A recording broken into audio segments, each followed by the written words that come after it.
I get reached out as the CFO by all the vendors saying, oh, I want to meet with you. I want to talk to you. And I try to tell people, like, I understand you think I have all the money, but the reality is the way I do it is I give budgets to teams and I let those teams make decisions. I don't try to come in and be like, we've got to use this tool or this bank or this whatever, because I'm not going to be the one using the tool most likely. Yeah. And by the way, the other thing is some people will feel like, well, if I ask that question, it's going to be a bad reflection on me that I don't know how to do this. I've been there. All of us have. Everybody has. Like now, I don't even care. Like I just ask whatever. But like when I first became a CFO, I felt like, well, I'm a CFO. I should know all this stuff. And if I give them any sense that I don't know it, then what are they going to think of me? But ask away. Like it's the catch-22. If you want to be a CFO, people are always looking for people who have already been CFOs. So how do you become one if they're only looking for people who have... Anyway, everybody goes through the first one and gets the experience and doesn't know what they're doing and screws something up and learns and whatever. So just ask away is my view. Be vulnerable. It's okay. Like ask what you don't know. Is this thing on? Yesterday's price is not today's price.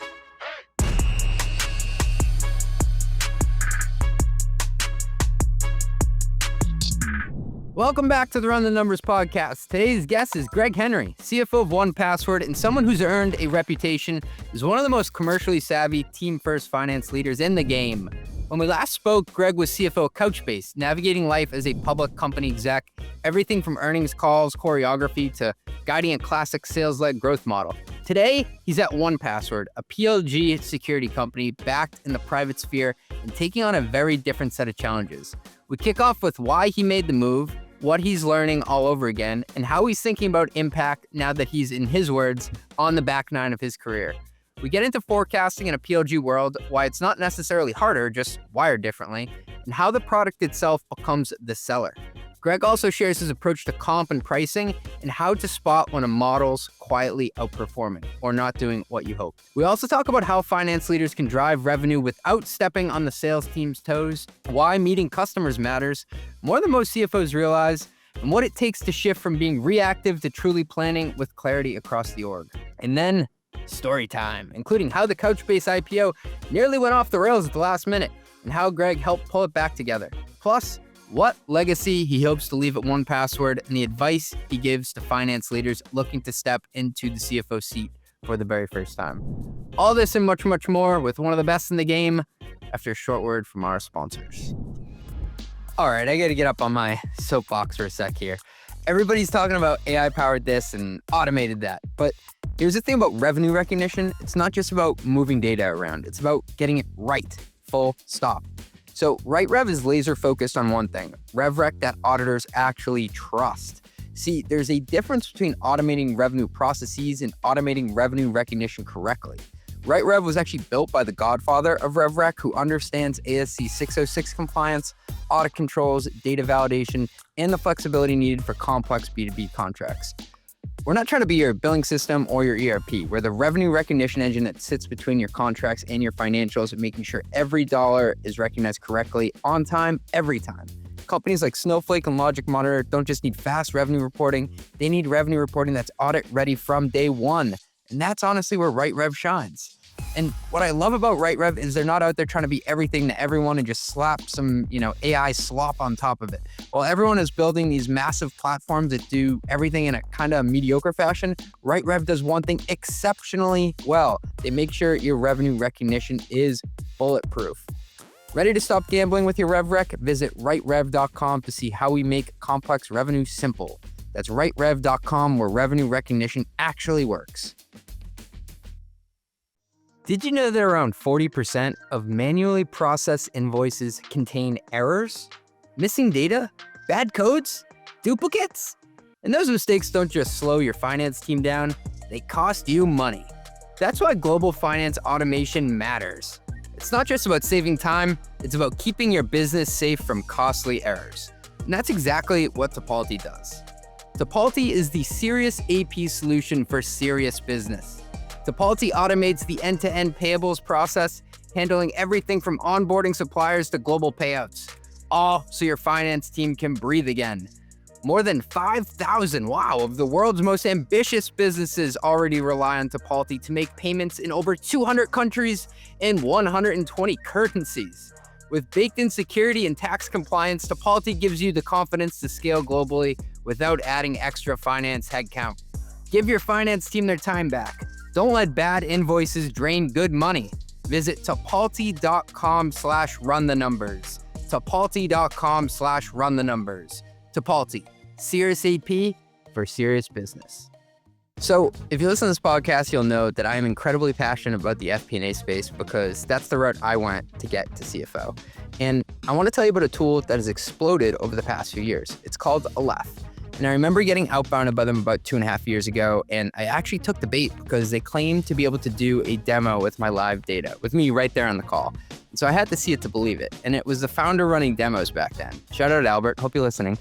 And he connected my NetSuite and built my P&L using their Excel add-in in like 15 minutes. And I was really impressed. Since then, Aleph has gone on to raise money from some of the top VCs out there, and they've built an impressive roster of customers. Many of their customers have been on the podcast, like the CFO at Turo, 8 Sleep, and Zapier. They're all really big champions and supporters of Aleph like me. But it's not just an Excel add-in. Aleph also allows finance teams to work with their live cross-system data using Google Sheets and their web app. And that's cool because it gives teams the option to support a wide range of needs and workflows like budgeting, forecasting, and variance analysis. And speaking of variance analysis, they're doing some really cool things with AI-powered variance analysis. It basically allows you to figure out what's going on and why, and it takes the time that you'd usually spend from hours to minutes. It's really cool. And so I highly recommend checking them out and taking them up on that demo or trial, just like I did back in the day. And you can learn more and get started at getaleph.com/run. That is getaleph.com, aleph.com/run. Tell them CJ sent you. Greg, welcome back to the Run the Numbers podcast. CJ, thank you for having me for part 2. This is exciting because I feel like you've had a number of changes in your career and what you've been working on lately. I mean, last time we spoke, you were CFO of Couchbase, and we dove deep on earnings call strategy, what to disclose, what to guide to, and now you're at 1Password, back in the private sphere. So you got to break it down for us. What drew you to make the leap, especially from a great job that you were perfectly happy in? Yeah, look, I spent 8 years at Couchbase. I spent about 4 years as a private company, 4 years as a public company. And I have this my philosophy is you have to love what you do. You have to at least like who you do it with, preferably love who you do it with. You have to feel valued and you have to be fairly compensated. When you get all 4 of those, you're in a great spot. And I had it all. But after 8 years, I was looking for something, Couchbase was about $25 million when I started. It's about 250. So it grew nicely. But I was looking for something, sort of a gap in my career where I can take something from like a few $100 million and make it to a billion or multi-billion dollar business. And so that was the only thing that was going to get me excited. I definitely want to stay in software, so either infrastructure or security, and happen to know a former fellow CFO, Dave Fogno, who's now a CEO, and he reached out and asked if something was interesting. And when I found out more about the company, I thought it was a great opportunity to hit the software, security, scaled, profitable. So it was a really great story. And it's clearly been, I've been there for 6 months or so now, and it's been wonderful. I forgot about the startup tax when you change companies or change roles.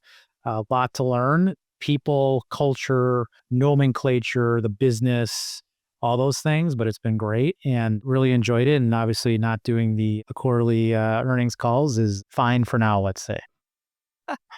We can call this your earnings call. I'm just kidding. I won't ask any hard pressing questions. If you'll hear me, what were those 4 elements? That was amazing. Your framework for what makes a great role. I've sort of come to the conclusion that we literally spend more waking hours at work than we do at home. And I'm not talking about physically where you are, but like mentally where you are. And totally. I think about I'm going to have my 25th wedding anniversary next year.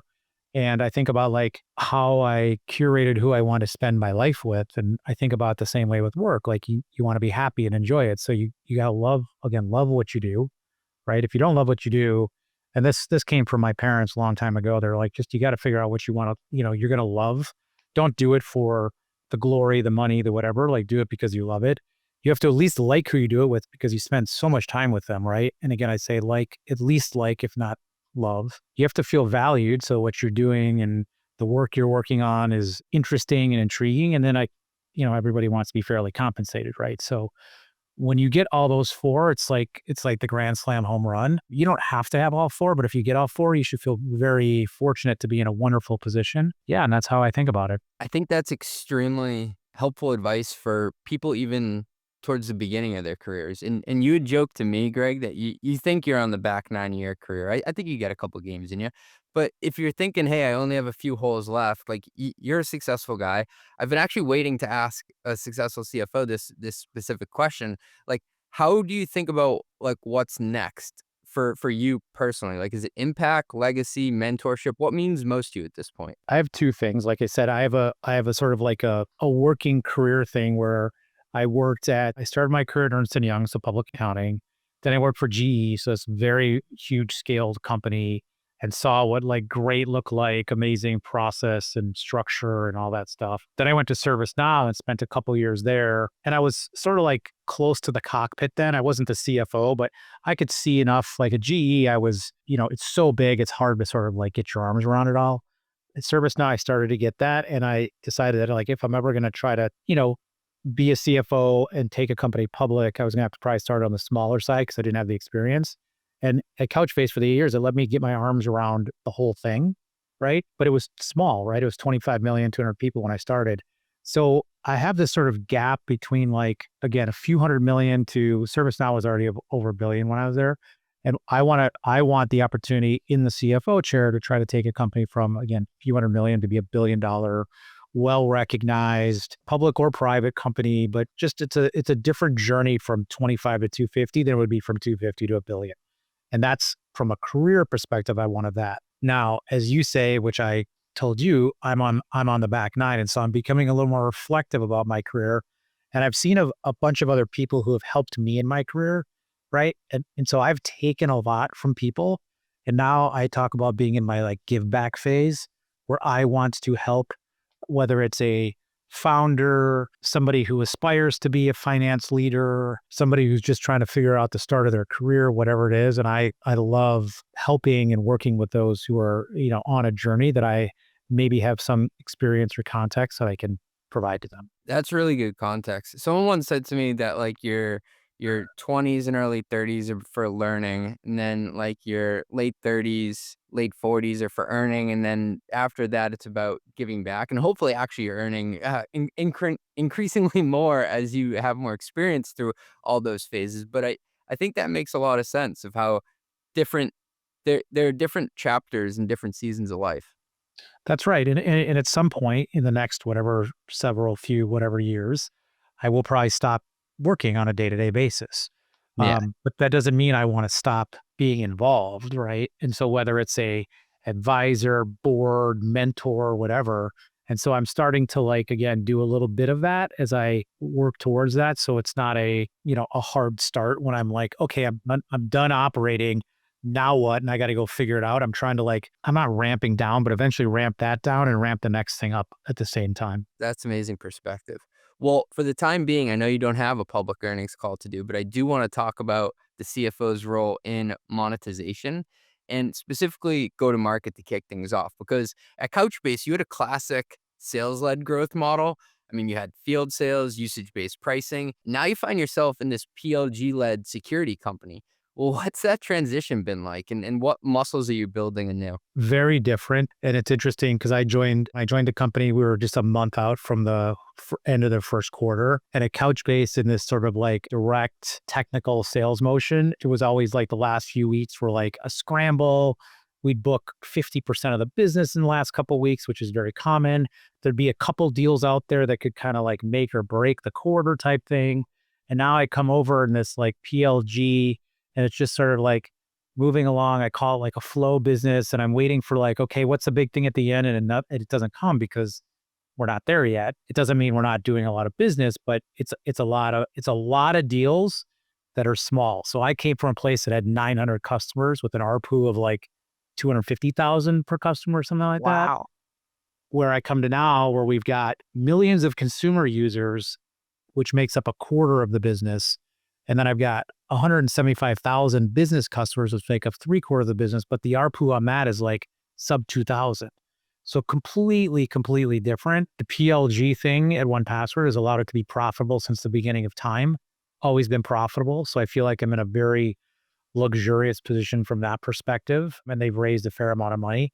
But now I got to work towards the go-to-market where we do both, right? So we have the self-serve inbound of the PLG while we build the direct sales motion going out to customers with reps and SEs, building a channel partner program, globalizing the business, and really doing that. So we get a little bit of both. And that when we do that, it's going to be amazing. We're going to have this nice, steady PLG motion with this sort of enterprisey, chunky SLG motion. Greg, just to make sure my ears are working, did you say 1Password has always been profitable? Yes.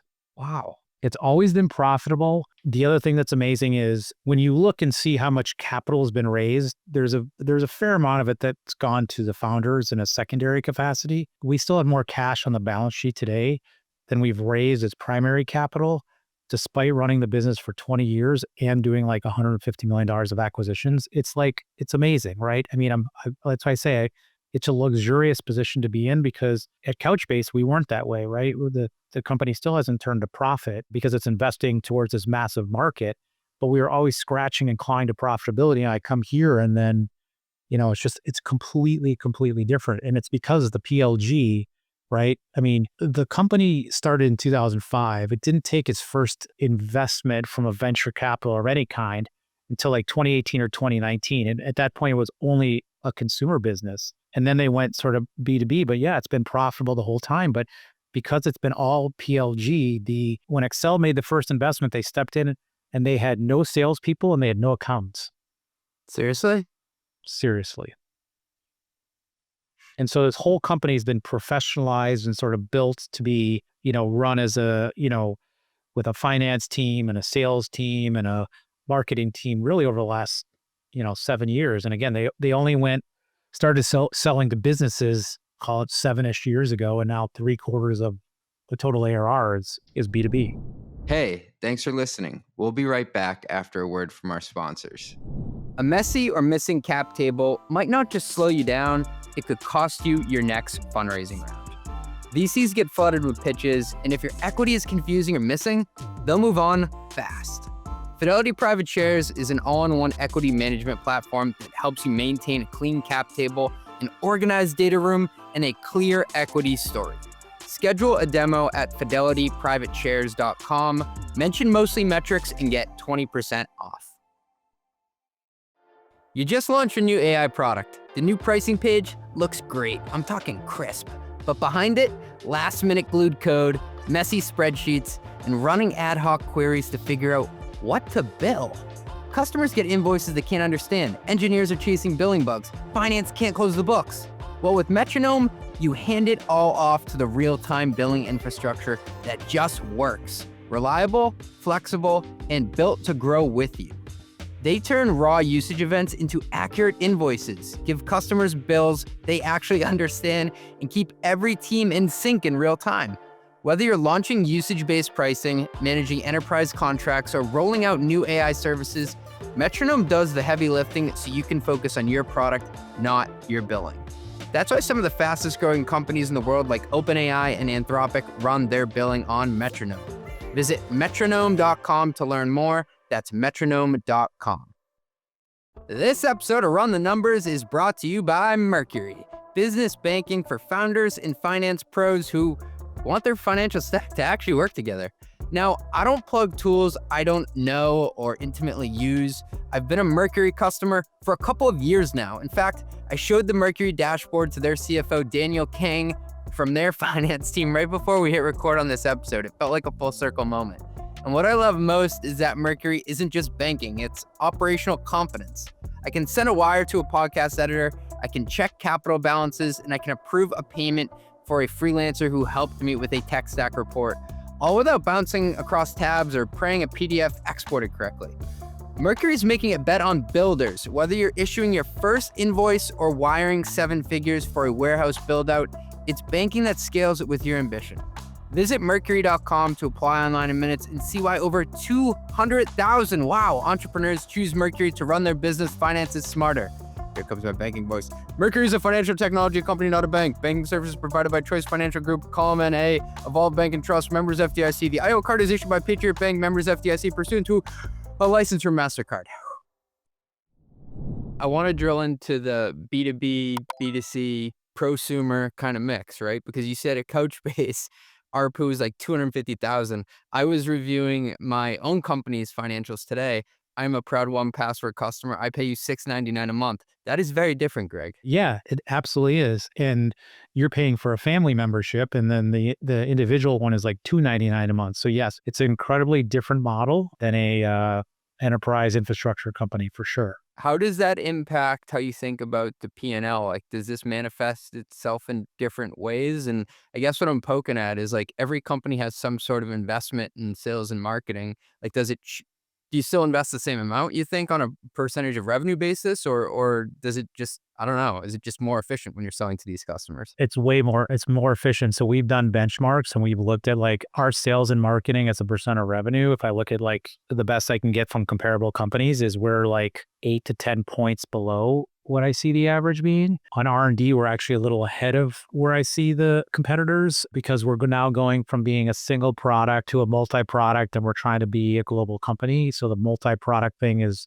quite heavy. I would imagine that we will continue to see that sales and marketing tick up as we continue to go and build out this sort of sales force that's going and selling to versus being sort of demand capture. Greg, at Couchbase, I mean, it was pretty clear who your ICP was. I'm guessing it was like a CIO or CTO at a Fortune 500 company. Here you got CJ doing a podcast, but you also do have a CIO, CTO who's trying to buy for everybody. Like, how do you square those things in your mind? Yeah, I mean, because we have a very nice sized consumer business, and we've got a very 3 times the size B2B. So it's a matter of trying to hit all those personas. Again, the consumer thing we've been at for 20 years. The B2B, it's been a little less. So we're still targeting, really trying to go, sort of more up market. And our sweet spot today has been so more like SMB commercial. We bought a couple companies to sort of build out our product platform, going from just being a password manager to something more, which we call extended access management, which brings more relevance into the enterprise. So yes, we're always talking about both sides of the business, but I would say we really are focused on the B2B side because the consumer has been running for a while, and we kind of feel like we've done a good job with that. And now we're really trying to go, again, multi-product, build a platform, globalize it, build a channel, all those sort of like maturing go-to-market things from a B2B perspective. That's a good segue into forecasting. And I know that you're a champion of certain ways of doing it. How is forecasting a PLG model fundamentally harder or just different than forecasting a sales-led one? I know you said you're kind of like waiting for the wave to come because like, can you assign quota to a product?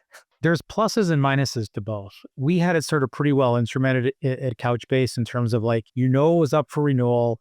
We had a great historical average of how much we would renew, how much we would upsell at the renewal point, how much we would upsell outside of the renewal point. And then new logos were, a factor, but probably less of a factor than the upsell piece because we were really growing our install base. And here, I walk into 1Password, and quite honestly, we do more new logos in a quarter of 1Password than the company at Couchbase had in its entirety, right? And so the predictability, I would say, is a little bit easier for now in the sense that there's many customers at small dollars, but the other difference is until we get this real enterprise motion and selling the platform, we don't have as many chunky deals at the end of the quarter where you're like, oh, what could I do to like either make up for something or really push above where the forecast is? And there's just not a lot of it. And so that's what we're trying to build towards. So I'd say it's probably a little easier forecasting and then the other thing is that, like I said earlier in the conversation, you're not waiting till the last week or two to figure out where you're going to be because, it kind of flows pretty nicely, but it's very different. I want to get to the point where we have a little bit of both, right? So we have a nice steady flow base, and then I can, grow it from there and have some big chunky deals that can drive a lot of upside. I can totally relate. I was at a cybersecurity company. It was one of the first PLG cybersecurity companies, Sneak, and I joined around 10 million. And by the time I left, we were north of 150 50 million. But I did notice a huge shift once we started layering on a heavy sales force, especially enterprise sales force, where it became make or break at the end of some quarters, like within, the last week, the last 3 days, the last 10 hours. I mean, it would be down to the wire on some of those For big sure. deals that would move the needle. Right. And so, but the beauty is when you have both, then you at least have something to a base to work from, and then you can drive at the upside. Again, at Couchbase in this complete, SLG, it was wild. Like, I mean, there were wild rides, like waiting till the minute. I mean, I remember one time waiting till midnight waiting to get a deal that was coming from Europe that then came in literally like seconds or a minute late, and obviously you can't count it, and it makes a difference. But yeah, that's it's very different in the PLG where there's high velocity, low dollars. There isn't going to be this big make or break. But again, if we can work and get a little bit of both, that's to me the sweet spot. Yeah. And you've always had a hand in comp plans and pricing. What's a pricing or a comp model that has surprised you over your career, either because it didn't work the way you expected or because it overperformed? This is what I talked about like working through your career and learning. Like I hadn't been, because of GE, I wouldn't be involved in the comp plans. And even quite honestly, it's first now, I was not involved in the comp plans. It wasn't part of my remit. So coming to Couchbase, I had to completely learn it. And the thing I learned, and I only learned quite honestly in like basically my last year, is we kept sort of like tweaking them as you go along. Like, oh, this didn't work last year. Let's change this. This didn't work last year. Let's change it. The reality is we were building a bit of a Frankenstein in the sense that it was super complex. I finally decided to bring in the Alexander Group, which does some, comp consulting. And I learned an absolute immense amount for them. Like they said, for example, hey, most companies have like 3 bonuses. You guys have 12, way more complex, but you don't recognize it because we just kept adding stuff on. Then they drew a matrix of like how everybody, what they earned versus what they delivered. And we found we had some people that earned 200% of their variable comp, but only delivered 50% of their ACV because we paid on things like services, renewals, other things. So there was sort of a bit of a loophole in there, but we didn't quite see it. And so I always said when I go to the next place, I was going to bring them in again. And I've done that. So to me, I am now feel quite well versed having gone through that process and built comp plans and then had experts come in and tell me what was right and wrong. But it's hard. It is really, really hard to build the right comp plan because you're trying to satisfy so many different people at once. And you got to make sure that you're really ultimately focusing them on the 1 or maybe 2 metrics that matter to the company and paying on that, because it's easy to be like, well, let's pay them a little bit to do this and a little bit to do that and a little bit to do that. It just gets super complex. It doesn't drive the right behavior. So that's the one thing I've really learned on the comp plans is bring somebody in who's expert, have them look, spend a little time. And then again, I think you'll be way better off with having some of their advice and just trying to like brute force it every single year to tweak it to make it to better than last year, but the foundation isn't the right thing. Greg, can you zoom in on just keeping it like stupid simple and the merits in that? And I think you said pick the 1 or 2 things that really matter. Yes. It's easy to be like, well, we want to renew and we want to upsell and we want new logos and we want services and we want this and that. And then you start comping for all of it and you chunk up the comp plan so much that if you walk in the salesperson's shoes and you're trying to interpret the comp plan, they want me to do this, this, this, and this. But in the end, what they will do is they will look at where can I make the most or the easiest amount of money. And so you want to make sure you're focusing them on that. And that is the thing that you as a company want to deliver. So for me being in software land, to me, it's always about ARR. It's always about how much net new ARR can you deliver, because in the end, that's capturing how much of your install base are you renewing, how much are you upselling, how much are you cross-selling, and how much are you capturing in new logos. And so a lot of the other stuff that you put around it just doesn't matter. And if you put all your dollars there, that's where you'll get people going. What are your thoughts on changing comp plans during the year? Like, is that a bad thing if you have to do that? Yeah, I don't particularly like that. I don't like changing the comp plan, and I don't like changing quotas either. Now, if you get into a crazy year, like a COVID year or something, okay, fine. It's an extreme, but I really try to not change the comp plan because it really, A, it can be a lot of work for people, and B, comp plans, the more you change them, the more confusing it is to people because you got to reteach them what it's supposed to do. And so I think rolling out comp plans once a year at a sales kickoff and just sticking with it and driving it. If you need to do something different, I would build like a spiff or something around it to maybe move it to where you want to go. But I'm not a big fan of like redoing comp plans or quotas during the year. You have a younger CFO coming to you. They're at a I'll call it $50 million company. And they're saying, Greg, I don't know what I don't know about this year's forecast. I know we're growing very fast. I want to do 6-month comp plans. What would you say to them? Oh, well, look, if you're in super hyper growth mode and things are like changing dramatically, then I can see doing that for a period of time. I would make sure to tell the business at some point that's probably going to stop. But I get the reason why they do it. And I've heard of even people doing like even quarterly. I haven't been in a business where we're talking about growing like hundreds of percents year over year or doubling quarter over quarter. So I can see where that would fit. Otherwise, I'm not a huge fan of making big changes. My brother is a sales rep. He just took a job at Cursor. So I'm very curious on what his comp plan is going to be. He hasn't told me. Well, yeah, and they could be a great example because I know they're growing quite quickly. But again, at some point they'll still grow quickly, but you'll go from growing 300% a year to 100% to 60, and then it becomes a little bit more normal. But yeah. Greg, what's your philosophy on SPIFFs? Where do they go right and where do they go wrong? So first of all, I think that it's incredibly important for the sales leader, the finance leader, and the HR leader to be aligned on all things sales compensation. It can't just be the sales team with a bucket of money trying to pull levers and there has to be this sort of just checks and balance. So what I created both at Couchbase and I brought into to 1Password is we start the year, we have a plan document that tells us how the legal terms of the plan.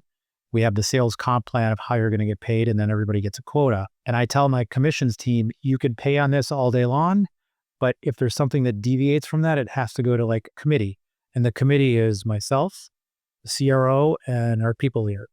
And we deal with the exceptions. Now, the thing is you don't want to have too many exceptions either. So you're hopefully trying to build a comp plan that only limits it to a handful a year of exceptions. But so SPIFFs, I am good of setting a budget for the SPIFF for the CRO and giving them some latitude to go run those. They have to.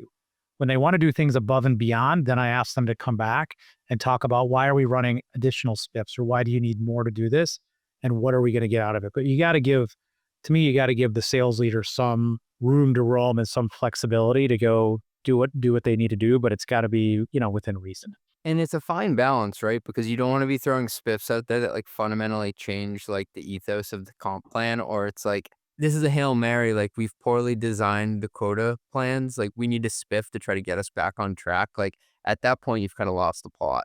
And you also don't want to have where it's like every quarter or month, there's a new SPIFF because then you're training people that there's going to be something coming out and they'll be like, well, I'll wait to see what the next quarter SPIFF is or the next SPIFF is. And maybe, what I've got in my pipeline or backlog will be better paid in that new SPIFF mode. So they should be, again, few and targeted. You're one of the more commercially minded CFOs I know, and many CFOs want to be a conduit for deals, right? But they don't know how to insert themselves. How have you personally used your network over the years to help drive top line impact as a CFO? Well, I think everybody in the company, this always be selling, thing. I think it absolutely is the right thing. And for a CFO who you can use your sort of title and whatever you want to call it to actually get access to other executives or peer CFOs or whatever, I think you should always be leveraging your network around selling and trying to create relationships. Look, I spent a lot of time.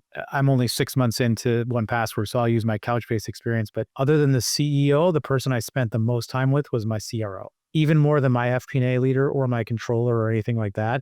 And it's not because I didn't like them or wasn't important, but the business runs on getting deals done. And I wanted to be in there and helpful in terms of structuring deals, in terms of getting on calls with I've been on calls with procurement, I've been on calls with executives, I've been on calls with security teams to just get everybody comfortable. So the way that to help the sales team facilitate deals, you will be I won't say love, but you might be a well-liked CFO at that point. And so I had a great relationship with the field teams. Look, at the same time, they knew that there was limits, right? And so I tried not to just be a no guy sometimes, but there's limits sometimes. And so you got to find the right balance and give and take with the field teams. But I loved it. I love going out and meeting customers and spending time with learning about their businesses. And I think it's really, really healthy for a CFO to get that experience. Can you say more about meeting customers? Because there are a lot of finance leaders out there who are terrified of going out and talking to customers. Well, you got to hear what they're saying. Like you can't just hear what the salespeople say, because a lot of times you'd be like, yeah, that's just the sales leader telling me this. But you got to go hear what the customer's problems are and what they're trying to solve, and where their pain points are and what your solution, service, technology, whatever, how it can help them. I also think that sometimes CFOs see across a bunch of deals, a bunch of geographies, and you may be able to take an example of something you've seen elsewhere and bring it over where that salesperson or that sales team hasn't seen that before, to be able to get creative or get, unique about how do you structure the deal to make it work for both parties. Or, oh, well, they don't want to do this for 6 months. Well, is there a way to get it started now on a small basis and then grow, or is there a way to, well, they want to do a multi-year deal and they want to start at 100 this year and go to 200 next year. Well, okay, it's the end of the quarter. Do we say, hey, look, I'll give you up to 100 this year, but we'll give you some flexibility to go above it in year one to try to get them to, my view is you try to get customers to grow. You want to give them every reason and right to grow with your product, solution, whatever. And so if it means letting them use some of it for free a little bit on top of what they're paying for, because the faster they grow, the faster you're going to grow with them. So I'm a big proponent of trying to feed, the customer to make it bigger, stickier, more profitable, all that. The inside baseball that I found extremely fascinating was this concept of wallet share when I first became a CFO.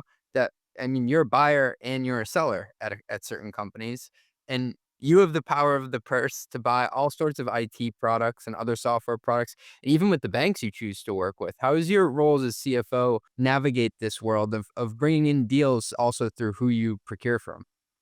Yeah, look, so particularly at 1Password, we're pretty big on, because it is a technology that pretty much every business could use. Yeah. We're pretty big on like bilateral and making sure we try to build a two-way street no matter what it is. But it can definitely be challenging trying to sort through that. I will tell you on the procurement side, I get reached out as the CFO by all the vendors saying, oh, I want to meet with you. I want to talk to you. And I try to tell people, like, I understand you think I have all the money, but the reality is the way I do it is I give budgets to teams and I let those teams make decisions. I don't try to come in and be like, we've got to use this tool or this bank or this whatever, because I'm not going to be the one using the tool most likely. Right. You're not using this Node app or that Yeah. one. And so I try not to be like the person that says, oh, well, so-and-so just talked to me or they took me to the US Open or they did whatever. I don't do that. Like I had a vendor reach out who we're using today and they're like, I'd like to meet with you. I'm like, yeah, I use your technology. I know it, but I think you're better off working with my controller and VP of finance, because they're the ones who I'm going to look to either grow with you, take you out, whatever it is. Right. And so it's not always me. So I like to be involved in the procurement side in terms of making sure we're getting the best deals and we're doing using the best technologies, and not making sure like we're going to make a change to a certain technology. And I've learned over the years that doing long deals, and I say long meaning anything over 2 years, is not a good thing. Because if you switch to a tool and it doesn't satisfy or work for you, if I've done this numerous times, an HR leader brings in a new HR tool. Okay, great.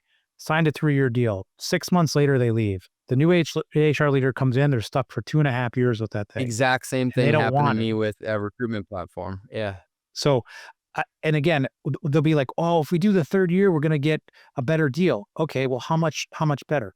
Oh, we'll save $8K. I'll take the risk on the $8K. No, I'm serious. I mean, it sounds funny, Yeah. but it's like, I'm like, unless it's going to be something magnificent, it's not worth the 8K or the 12K, whatever it is, because we can negotiate that later. And then I'm not saddled with something that the business or somebody doesn't want. Yeah. It's an old adage in the CFO community that CMOs will buy extremely expensive pieces of software. But if you look at the average tenure of a CMO, it's under 2 years. And so, oh, I just bought, this expensive HubSpot thing or any other tool you want to name, and it's a 3-year deal. It's like, well, now what am I to do with it? I had that at Couchbase. The CMO was convinced of a new solution, brought in a demand gen leader. They brought in a person and they're like, we're going this way. Okay, great. We all moved. Everyone got all excited. That CMO is gone. The demand gen leader was gone. The new CMO walks in and goes, I hate that. No, I mean, literally. And here we are, 2.5 years. And by the way, as you know, the biggest cost is in year one because it's not just the software, it's all the implementation, both real dollars and resources. And so you got to be smart about these things. And while you want to make an investment in a tool that you think you can have for years, you just don't want to be totally committed to it until you're satisfied. Do you have any rules of thumb, like as to what discount off of sticker price you should get for going years like 2, 3, 4, 5? Like if somebody says I'll give you 10% more off for one more year, like is that a good trade, bad trade? A lot of times what I see what they give you just generically, and I haven't done the math, but when I say, well, what's a 2-year versus a 3-year, the value or the money you're going to save off doing the 3-year deal, I'd say 90% of the time to me is not worth the extra year commitment. It's just what I found through experience, because you think it's going to be more the next time around, that's all negotiable, and you're just not stuck. And so unless they're going to give you, I mean, I don't know what the number is, at least 10, if not like more like 20% by taking the 3-year deal, it's just not worth it. I mean, let me say this though. There are categories of solutions, ERP, CRM, HRIS, like some of these big things that you like, those ones I'm all for making longer commitments because you're not going to change those. But some of these sort of point applications that are easily like an applicant tracker or something like that, those are very easily swapped in or out. That's helpful context. So I actually sat down to try to write about this for Mostly Metrics, like what's a year worth? And I was like, is it 10%? And then I noticed that there were so many other components to it. Like to your point, a ERP, a core system of record, that's a very different comparison to, I don't know, like an outbound marketing tool or something Exactly. like that. And again, it's all about the system of record, the implementation and switching costs, which people I think underappreciate the amount of time it takes to actually get a new tool working in the right way. It can take a year or two before you really get it working. So you really got to be thoughtful about making a transition, because look, we're getting inundated all the time. There's all sorts of new solutions. And by the way, the pace of that's probably just going to only pick up. So you just got to be discerning about like, what do I want to do? Because you could change to the latest and greatest thing this year. And 2 or 3 years from now, there could be something that's substantially better. Speaking of 2 or 3 years from now, I want to talk about next year, because we find ourselves at the start or in the midst for some people of annual planning season. And I've heard that you have a pretty structured view on what makes planning effective. Can you break that down for us? Yeah, and I can't take credit for it because it's what I learned at GE, but I just think it was a great process. Was you start sort of like in the, let's just assume you have a calendar year. You typically start in like late spring, early summer. And the first thing you want to do is just get the R&D roadmap sorted out as best you can. So you know, what's on the truck now, but what's coming for next year. So when you go back to the sales org, you could say, okay, you can assume this SKU or this product or this whatever's coming, because we need to make sure we're selling all of it. And then by the time late summer, early fall, there needs to be a very clear calendar that walks you from today to the end of the process. And the big steps are, to me, is issuing tops-down targets and get people working. Now, that doesn't mean you can't do a bottoms-up too, but you got to start them somewhere. Otherwise, what I find is you're going to get sales that are too low and costs that are too high if you just let people do it. It's just human nature. So give them a target, go let them work towards it. Then typically by like October, we'll get together as like an executive team and some others and look at like, okay, so how are you going to deliver on this target we gave you? And I always ask them to come in and say, from a spend perspective, if you had 3 to 5% more, what would you do with it? And what would we get in return? And if we had to take 3 to 5% away, what would you take? So I have sort of like this menu of items of knowing if we had more, what we do, and if we had to take away, how we would go after it. Then typically we do a preview to the board for us in like November and sort of socializing like how we're thinking about it, get their feedback. And then that allows us to sort of go through the last part of the process, which is just sort of finalizing things, ending the year, and then bringing it for board approval. The one other thing I would say, and we talked about going back to commissions, to me, that's one of the other things that you have to have like a little sub calendar for, because running the commission program is quite a lot, especially like for us, we're going to make some big changes this year. So we have to have a whole calendar that steps us through like what needs to be done when. We don't have to wait for the plan document, the legal terms. We can do that right now. It's not going to change between now and the year end. Coming up with the comp plan, we're going to take some more time, but so I find it incredibly important to get comp plans out as soon as you can to the new fiscal year, and shortly after that quotas, and let them go and figure it out and start working towards it. I've seen companies that you could have a 12/31 year end and comp plans aren't coming out to March, April, May. It's just too late. I mean, it's just too late. That's why I always have a separate commission calendar to make sure it's aligning to rolling out the comp plans. And I think a great annual plan ends with reps having a letter in their hands at sales kickoff, like second week in January. Exactly. And let them get off and running. Let them ask the questions. There's always going to be a couple things to sort out. But the other thing is I learned a long time ago is you can't pay people until they sign their comp plan, because otherwise you don't have a contract and it becomes a bit of a forcing function for people to get their comp plan signed. Can you say more about that? That is the inside baseball people come to this podcast for. That is tactical. Oh yeah. I mean, like if you think about a comp, the comp plan you have is for that particular year. Yes, you have a variable target in your compensation package, but the plan is specific to the year. So that contract goes for the year. It doesn't go to the next year because it's probably going to change some way, shape, or form.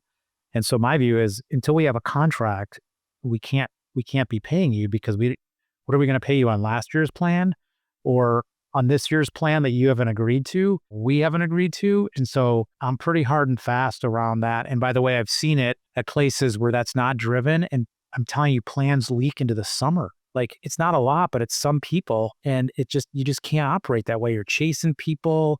Then they sign the plan and they come back and they tell you that the comp you paid them 6 months ago was wrong because they hadn't signed. So give them the plans, give them a deadline, and don't pay them until they sign. Now it sounds a little gruff, but who works out without if we're on a variable comp, who works without a plan? Like you can't. Like you don't even know what you're supposed to be delivering and how you're going to get paid on that. So I've never understood that, but that's a big one for me. You learn it from having to chase like that one rep in June to sign and having some argument that like you shouldn't be having. Right. Or you learn from a rep leaving who didn't sign their comp plan, who then makes allegations that you didn't pay them correctly. And then the only thing you could potentially go back to is last year's plan, which we would argue as a company was no longer in force. Mm-hmm. And it just gets messy. The other thing I try to do, and I could do this at Couchbase, I'm not sure I'll be able to do it at 1Password because it's just different businesses. Because it was so back-end loaded in the quarter, the first month of the year, there wasn't a lot of bookings. So we agreed that we actually wouldn't pay for the first month, which would allow the commissions team to then update the systems and get everything set with quotas. And then we would pay month 1 and month 2 together. I'm not sure we'll be able to do this here because we're sort of a little bit more linear. So I got to think about like, do we give everybody like a recoverable draw such that we don't have to pay them? Because it's really hard to like make the final payment for the prior fiscal year and then immediately switch over and have the system ready to go for the new year. It's very difficult to do that. Where I've seen stuff fall off the rails in the annual planning process is that first January close, because like you said, you don't have the comp plan rigged up in the systems consistently. And there's a lot of like Excel spreadsheet work to figure out what you owe people. Yeah, exactly. So I try to make it so if we can get by some way without doing it for that first month and allow the commission team to get it all automated, that's the best way to go. I brought you to the end of the planning process there, but bear with me. So you said that when you kick it off, you have to figure out what's in the product roadmap and what you'll be able to sell off the back of the truck. Can you take us through why that is so critical to figure out? Well, because the theory would be is you're probably evolving your product or adding new products or whatever all the time. And if you go to sales and say, all right, sales, I need you to do this, they're going to be like, great, what do I have to sell next year? The same stuff I have now, or is there different stuff? And if there's different stuff, when do I get it? When do I get to sell it? And so it's hard to go and say, hey, here's your sales target for next year without telling them what they actually have to sell. And so I think having that roadmap and again, it's imperfect, right? Because the R&D team is going to say, well, what's my budget? Well, I haven't given you a budget yet. Well, the roadmap should at least take us through this year, if not. And so it's this sort of like chicken and egg thing, but you got to push for it, and and again, if it gets tweaked, we're talking about like, okay, I said I was going to deliver it in Q2 next year. It's actually going to be Q3. Okay, fine. We'll move that out. And by the way, how much sales can you really bake into your plan for a new SKU or new product that was supposed to come out in Q2 versus Q3? It's not that big, but they do need to know, well, what's coming and when. It is all linked though, right? Because like the implicit agreement is, hey, I'm bringing on more sales reps. Your territory is going to get smaller, but I'm going to give you more products to sell. So you can't really tell a story without knowing it. Well, and the sales team expects to be like, wait a second, how much are we spending on R&D? It can't just be keep for lights on. Like, I need to get new stuff. I got to be able to have competitive solutions that I can go win in the market with. So what do I get? Totally. Greg, you also brought in a framework from your previous CEO. Can you take us through that one? Yeah. It was interesting. I joined Couchbase 3 months before the current, and my CEO was there for the whole time I was there. And literally the first day he walked in, he wanted to introduce himself and put some things in. He's like, here's how I think about the business. And he had 3 buckets: sustained differentiation, profitable growth, or you could call it durable growth if you're already profitable, and then world-class teams. And everything spawned off of that. In the entire 8 years, that was the business framework that we worked off of. Now, underneath it evolved, right? Tremendously, because the roadmaps change, people change, whatever. But it was basically meant to be sustained differentiation is all about R&D, profitable or durable growth is all about go-to-market, and then world-class teams is sort of like G&A. But everything spawned from that. And so we were at 1Password was doing a lot of OKRs and KRs, but I was trying to link it back to like, we have a vision statement of what we're trying to deliver, but we didn't have a business framework like that to work from. And I sort of socialized it with my new CEO and the leadership team. And we're moving away from OKRs and more like to initiatives that line up to that business framework, because I think it's important that the vision and the business framework should live for quite a long time. Things underneath it can change, but you want to be consistent at the top. So that's sort of the business framework. And again, I had never been introduced to that before, and I really liked it and it resonated. And because the old CEO started every all hands with that up there, people, if you ask people, they could tell you the values and the business framework all day long. So just for the benefit of listeners, I'll give it to them again. Sustained differentiation, profitable and durable growth, world-class teams. Yep. Love it. All right, Greg, I'm going to take you into what we call our long-ass lightning round. So heard there's a story about your IPO at Couchbase almost getting derailed at the last moment. Is that true? There is some truth to it. The story is we got out, but we got out during 2021. It was a little bit easier, but it was always a struggle. And so we were trying to go in mid 2021, and we were talking with the bankers, and they're like, hey, we're going to actually move your IPO out a month. And we're like, why? Why would we do? Well, I'm there, and there was enough IPOs. We just want to air traffic control, right? Okay, fine. We'll go the next month. You don't want to sit on top of a big name and get washed out. Well, in the meantime, this was like the day after, my CEO calls me and I said, Matt, I'm walking into this. It's a Friday at 5:00. I'm walking to this winery with my wife to kick off the weekend. Please don't tell me any bad news. He's like, okay. He's like, hey, the bankers just called and they heard one of our largest accounts is going to churn and it's going to jeopardize the IPO. Matt, that's bad news. I told you not to tell me the bad news. Yeah. Nonetheless, it didn't happen. It was more of a rumor than actuality, but for the time being, we're sunk. Like one of our multi-million-dollar customers, you can't go public when you just lost one of your biggest sunk. Again, it didn't happen, but for a short while there, it was not fun. Not fun. And it goes back to the whole idea of like how you forecast a PLG business versus a sales-led business. And I dissect all the different S1s that come out, and some of these companies that are going public today, they have 100 customers that spend $1 million or more. There was one company that just came out that said that 3% of their revenue is just in one customer. Like that's a big deal if that swings. Of course, and especially if they're going to churn like a month before your IPO, and you can't not tell them about that, right? You can't not tell the public You're about public. it. That's what it means. Well, we weren't public. That's the thing. The churn was speculated right before, and so we either don't go public Or you try to go public and you tell them, well, hey, just want to let you know, there's this account that's going to churn. And that's just not a great way to start a roadshow. So Greg, I've spoken to so many CFOs over the last 2 years, and I have to say, you are top 3 most mentioned as having been helpful to others in their careers. I was actually just on the phone with Mike Jung over at Founders Circle. They have a CFO group, and he said, Greg Henry, that guy's the man. He's helped so many of our CFOs. So people often come to you asking, how do I become one? What's some of the advice you'll tell them over a beer or coffee?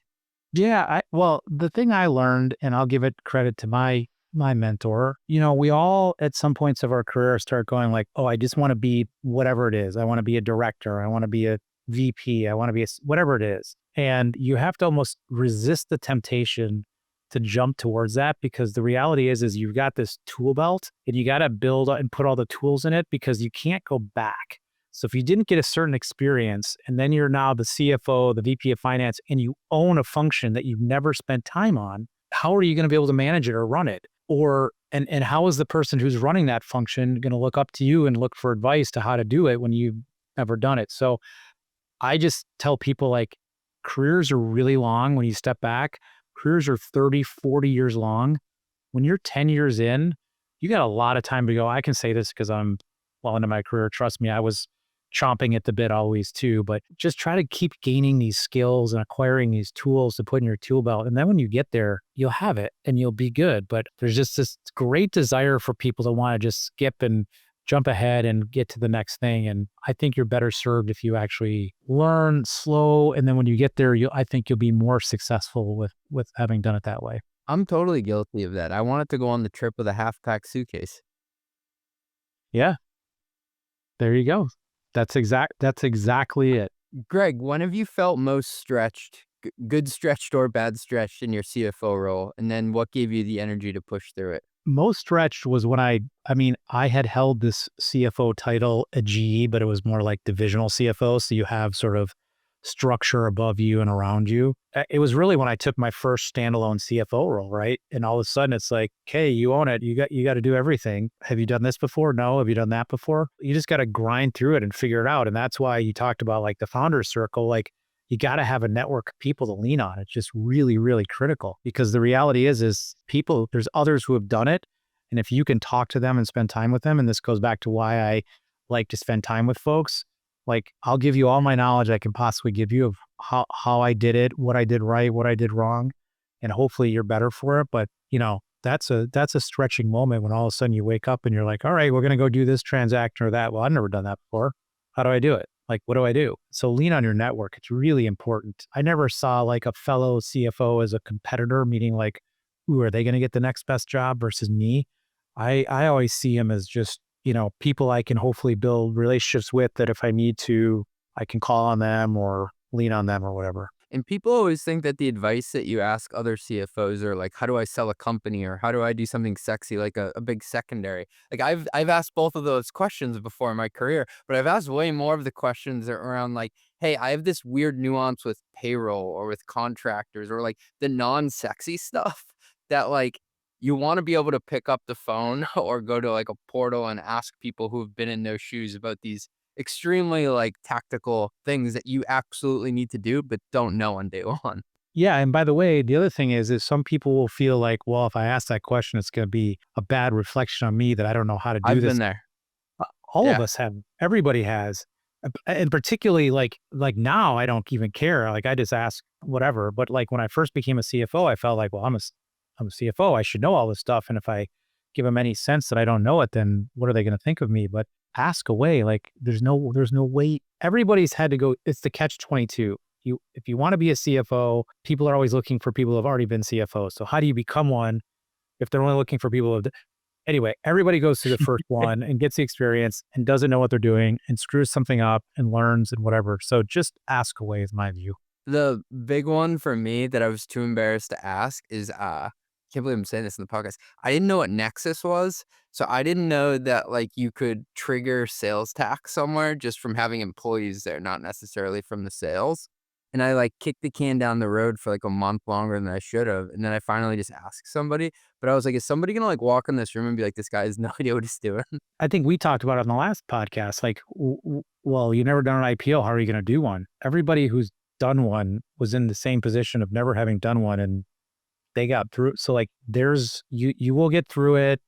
There's people to help you. Like, it's all good. Like, but be vulnerable. It's okay. Like, ask what you don't know. Last one I got for you. You're on this new chapter at 1Password. You've got me as a massive customer. What legacy do you hope to leave at 1Password? And it doesn't have to be the financial numbers, but if you think about the culture, the people, or the capability. Well, again, I go back to what I talked about is you got to love what you do. You got to like who you do it with and all that stuff. And so I want to work in a place that I enjoy coming to work. I like what I do. I like who I do it with. I want that to be part of the culture. I love for this company to be wildly successful. I'd love to watch in my retirement as it grows to be something even bigger than ever I could have done or imagined it to be, like, and just build the foundation. And I get the benefit of walking in right after the company's been around for 20 years and started as this sort of sleepy password manager out of Toronto, Canada, that now is a global, sold in over 100 countries, 175,000 business customers, millions of you.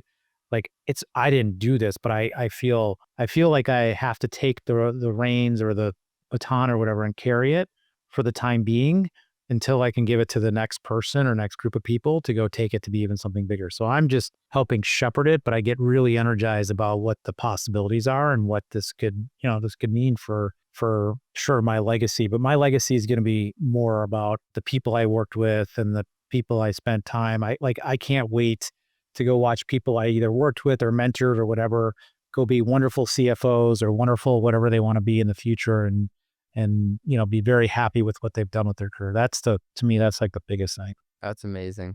Cool. Well, we'll be cheering for you in 1Password. Thanks again for coming on the pod, Greg.